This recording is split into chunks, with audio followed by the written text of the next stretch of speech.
marka qaar bay saaja laaftu bay yiraahdeen Soomaaliya u dhalatay ma la dhalan Soomaaliland baan u dhalan dalkii hooyo ku faraxsanay waana sibanay farmaajo daan ugu mashquul baan leh Soomaaliland waa laba dal oo kala madax banaan waana dad walaala laakiin in dhalinyarta heer Soomaaliland ay u soo socota inta gaar loola baxo aqligoodii la kala shubtay la yiraahdo halkan anaga idinkeena halkan jooga wax fiican maaha gudoomiyaha hay'adda qaxoontiga iyo barakacayaasha qaranka mudane Cabdikariin Axmed Maxamed Xinif ayaa wax laga xumaado ku tilmaamay in dhalinyaro safar dheer oo dib badan soo galay ay dawladda Soomaaliya uga faa'iideysato arrimo siyaasadeed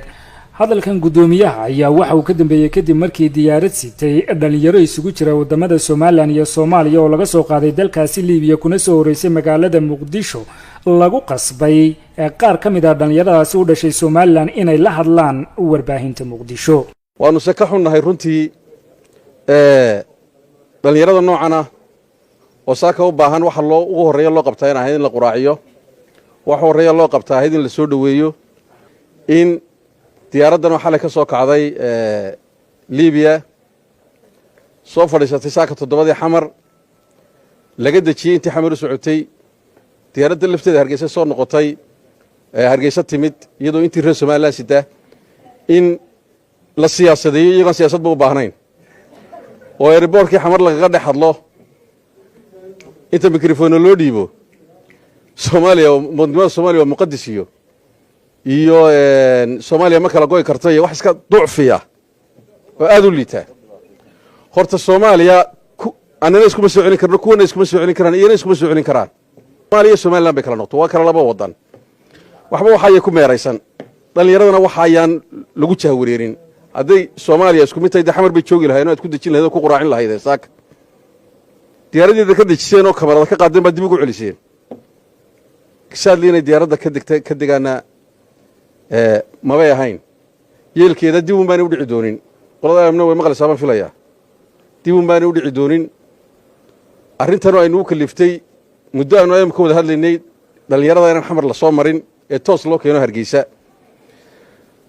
ay markii dambe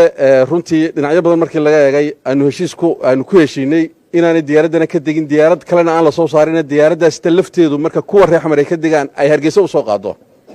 oo marinku uu ka dhaxeeyo dib baan taasina u dhici doonin